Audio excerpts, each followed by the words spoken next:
Good evening and welcome to the Business Day. I'm Andrew Laidley. Caribbean countries are being warned that they may not qualify for debt relief from international lenders. World Bank chief economist for Latin America and the Caribbean, Martin Rama, gave the warning while highlighting that regional debt levels aren't high enough to justify the debt relief. The G20 major economies are expected to extend the coronavirus debt service freeze for poor countries for at least 6 months beyond the end of 2020. Finance ministers and central bankers from the group of 20 countries are then expected to adopt a common approach to longer-term debt actions.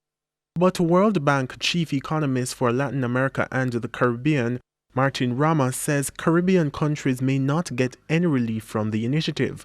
He says that's because Caribbean countries aren't poor enough to qualify. I sense that there is goodwill, and a lot of people at the bank, at the IMF, are working on it.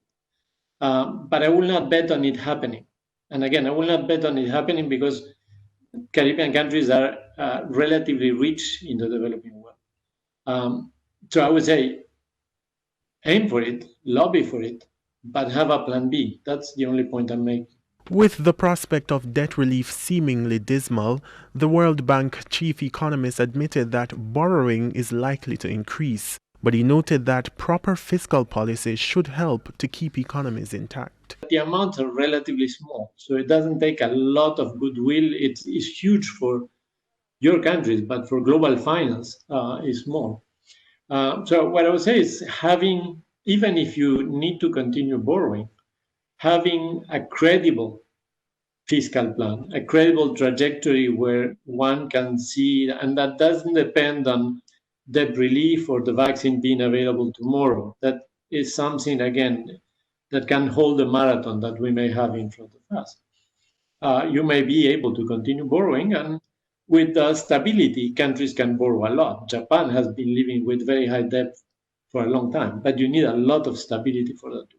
Mr. Rama noted that the region could also benefit from alternative measures with hopes that tourism will rebound. The fact that deaths have been relatively low in the Caribbean and that people tend to have not such long memories may mean that tourism may start coming back in one way or another, taking sufficient precautions, having areas that are perceived as safe, even if not the entire country is perceived as safe. So there may be alternatives on the tourism. As I said, there may be alternatives out of tourism, and given that planes is what is not working now, but the internet works. We are all chatting through the internet. The Bank of Jamaica intervened in the foreign exchange market for the second time since the start of the week today. The central bank offered $20 million to authorized dealers and cambios, bringing its total injection since the start of the week to $40 million. Now, as we've seen in previous offerings, the central bank restricted the sale price at a maximum spread of 20 cents above the buy price and restricted the resale to end users. And currency trading ended today with the US dollar selling for an average $145.37. The Canadian dollar sold for $111.74. $191.75 was the going rate for the pound sterling, while the euro closed at $175.23. The JSE index gained 542 points today, and the junior market index is up 14 points. Among the winners were ISP Finance, Knoxford Express, Epley 8.75% preference shares, Caribbean Flavors and Fragrances, and Epley Caribbean Property Fund.